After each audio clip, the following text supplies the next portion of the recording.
retrouvons l'ardeur de nos ancêtres, l'ardeur de ce 19e siècle, l'ardeur de cette Troisième République, où les maçons engagés ne laissaient pas aux mains de ces conjurés abattre les fondements de la liberté, de la démocratie et de la solidarité. J'ai dit.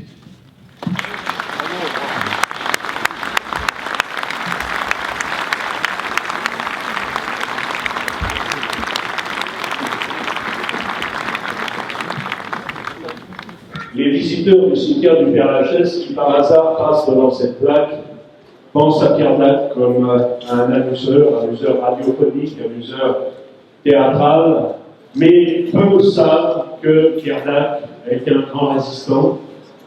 Il a réussi à convaincre un général de Gaulle à Londres que l'humour radiophonique était un moyen de résistance, et peu savent que Pierre Dac était un frère initié à la Grande Loge de France.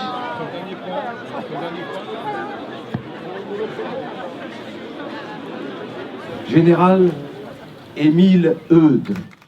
Il fut un révolutionnaire engagé, corps, âme et esprit réunis, gagnant autant ses titres militaires qu'un emprisonnement et 2 condamnations à mort pendant les années 1870-71.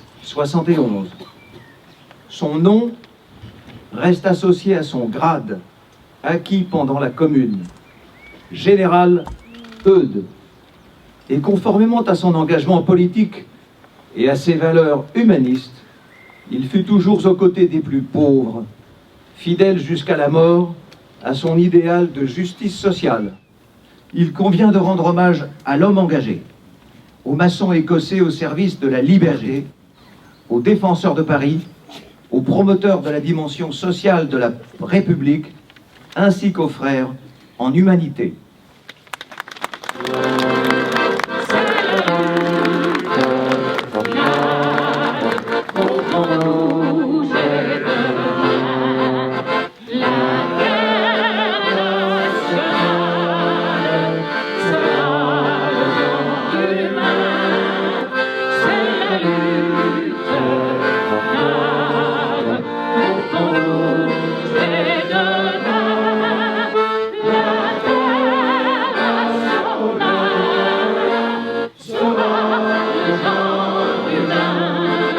Marie Becquet de Vienne, entre résistance et émancipation.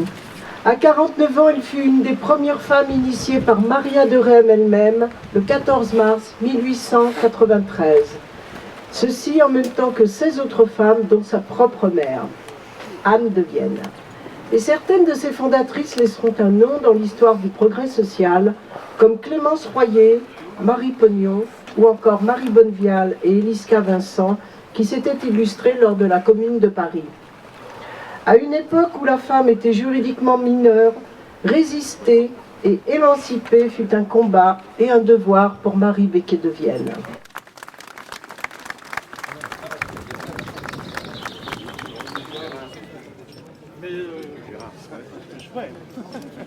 Jean Alman est né à Sauveterre de Comminges, en Haute-Garonne, le 25 août 1843.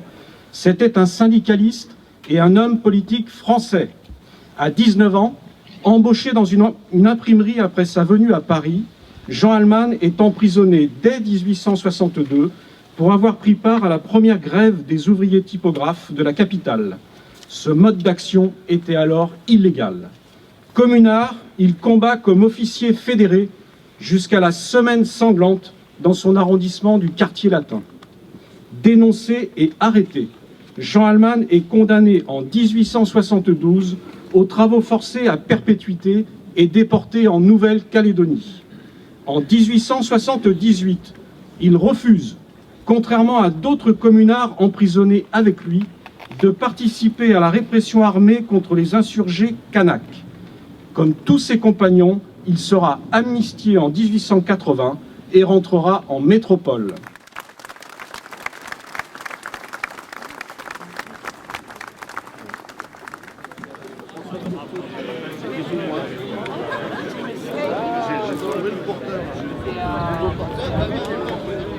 Maurice Cardette, Raymond Losserand, Léon Fron, Corentin Carly, René Le Gall, Charles Michel, Jules Offray, René Maurier dit René Moore, Louis Thorez, Raymond Latarjet et Alfred Martin sont morts pour la France, pour la liberté, pour des idéaux qu'ils plaçaient au-dessus de leur personne.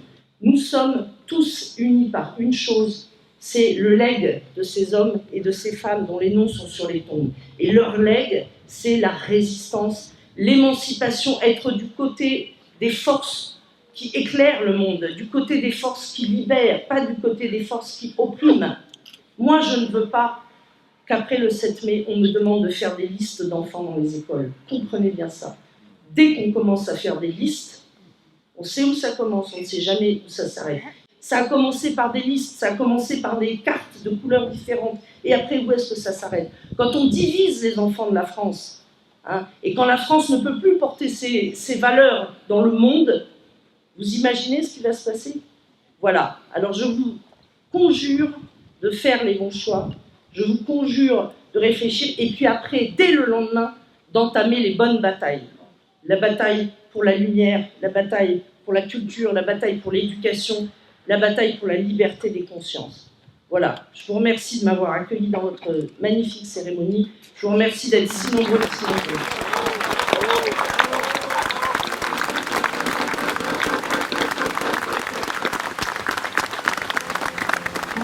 Ami, entends-tu le vol noir et les corbeaux sur nos plaines? Ami, entends-tu les cris sourds du pays qu'on enchaîne? Oh, les partisans, ouvriers, paysans, c'est l'alarme. Nous autres francs-maçons devons plus que jamais redoubler de vigilance et une totale mobilisation en faveur de nos valeurs de liberté, de tolérance, de respect, de fraternité, de paix et d'harmonie, constamment menacées par l'obscurantisme et le fanatisme. Ne laissons pas agir impudemment ceux qui font le mal et unissons-nous pour défendre la laïcité, le respect de chacun, le socle des Lumières. En cette période où notre civilisation et nos valeurs semblent bien mal en point, où la tentation du populisme est particulièrement forte, il est temps de partir au combat. Repoussons la haine et l'exclusion, surtout si elle se cache sous des habits neufs. Construisons une nouvelle société plus juste, plus fraternelle. Ne soyons pas les victimes d'un nouvel ordre. J'ai dit. Depuis 300 ans, ce qui nous lie, ce sont ces valeurs humanistes. C'est le désir de volonté de mettre l'être humain, de prendre sa place de citoyenne et de citoyen. La Grande Loge féminine de France, avec les principales obédiences françaises, vous invite aujourd'hui à un rassemblement pour la République et la laïcité. La République rassemble tous les êtres humains, quelle que soit leur singularité, dans l'universalisme de la citoyenneté.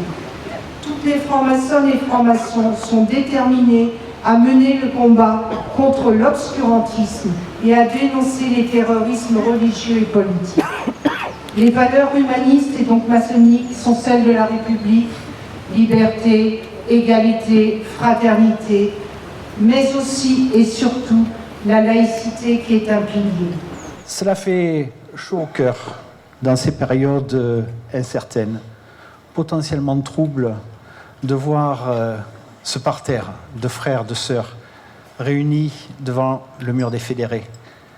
C'est dans l'unité de cette diversité que nous pouvons fonder des espoirs pour les jours futurs. En repensant à certains projets des communards, à leurs mots, nous saisissons l'incroyable régression dans laquelle le nationalisme et la violence identitaire voudraient nous faire entrer. Mais ça ne marchera pas.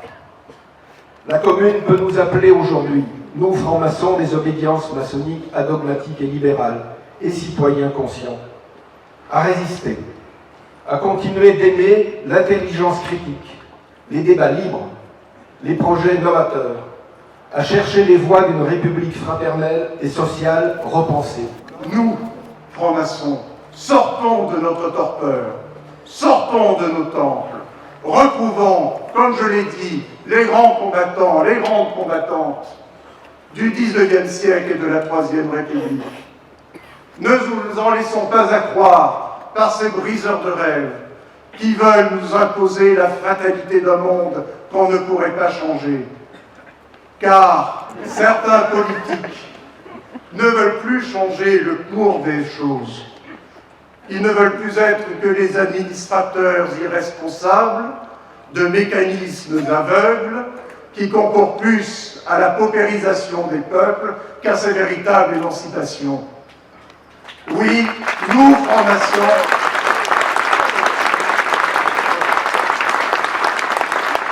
nous ne sommes pas résignés, nous n'acceptons pas la fatalité. Alors, soyons les entrepreneurs industrieux, les défenseurs acharnés, les promoteurs zélés de la République, vraiment démocratique, résolument et de manière intransigeante laïque, mais infiniment sociale. Vive la République, vive la sociale!